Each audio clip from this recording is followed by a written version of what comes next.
Hey everybody, I'm Deanna Corby with Deanna Corby Dressage. Thanks so much for joining me today for another video. Today has been a very eventful day. I gave my baby horse his first big boy bath. Big boy bath, that to me means that he has to stand like a gentleman in the cross ties in the barn, and he has to wear his big boy pants. It's the first hot day of the year. Well, not really that hot, but it's 80 degrees, which for a pregnant lady like me is pretty warm, and that's why I'm so sweaty already. So yeah, it's the first warm day, and I wanted to wash off all of the winter grime. I am 30 weeks, almost 31 weeks pregnant now. And so the things that I can do are kind of limited. So I'm trying to work with my baby horse, since I can't ride anyway right now, on some easy groundwork and just getting my hands on him. This pregnancy thankfully has been very easy compared to other people, and I'm so grateful for that. So I'm still able to do some groundwork, and I'm still teaching full-time. As you can see, all the stuff going past me. I'm filming in my car right now because it was like the only quiet place on the farm today. But I want to show you the video clip of me working with my baby horse in the cross ties.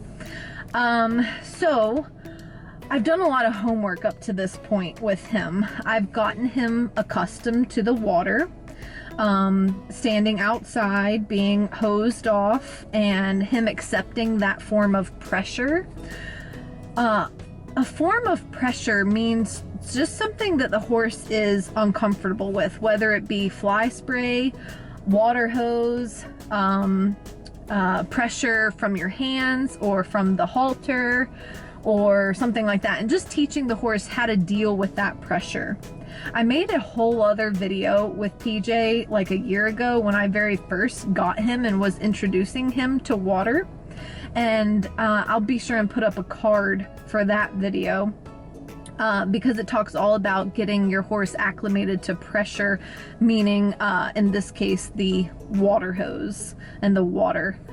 So that's a very important video to watch if you're interested in teaching your horse how to stand still to pressure, or, you know, in this case, the water hose.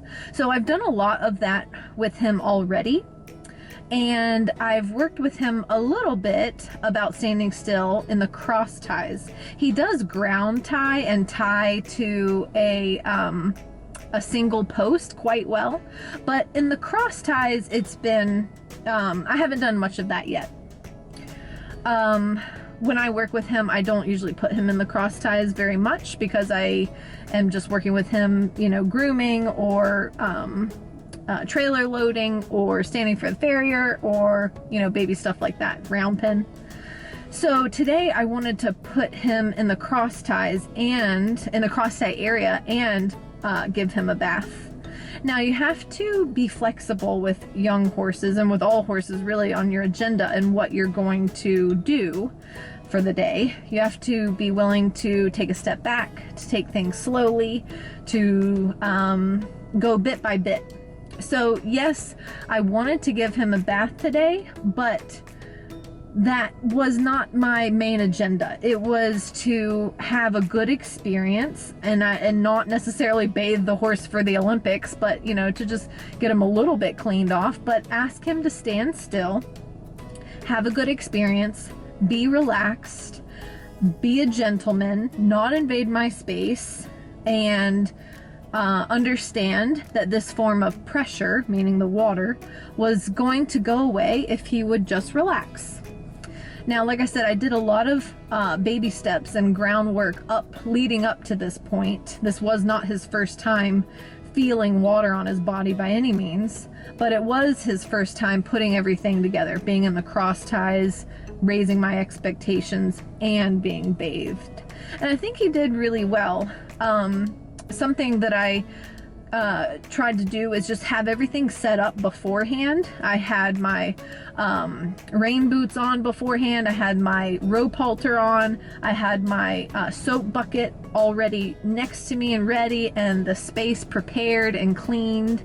That's something that you want to think about when you're working with horses, so that you don't ever have to leave them alone in the cross ties. That's not something that we want to get into the habit of.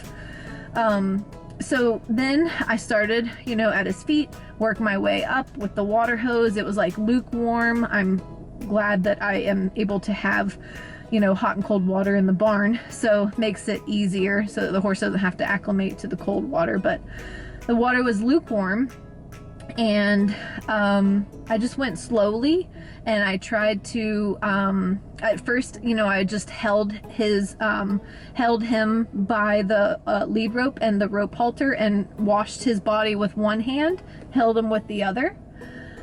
And as I saw that he was more relaxed with that, then I clipped him on one cross tie and held him on the other side. And then when I went around his body, I switched, put him on the one cross tie, held him on the other side.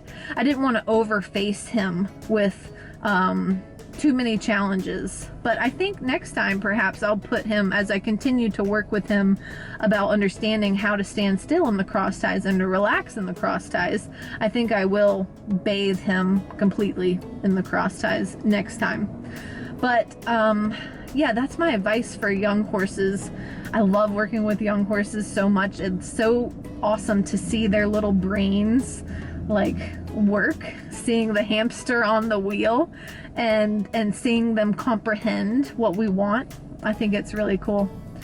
But yeah, if you have a young horse and this is your first time, make sure that you are seeking advice and getting help from an experienced trainer, qualified trainer who has experience with young horses, because things can go wrong quickly if you know, you're not sure what you're doing. Young horses and green riders really are not a good mix. So you'll need to be working steadily with the trainer so that they have lots of good experiences and you guys build on those good experiences together. So anyway, that was my day. I've got to get back to teaching now. And let me know what you guys think of this video. I'd love your ideas on more videos here in the future. Be sure and like this video, subscribe to my channel, and I'll see you guys next time. Bye.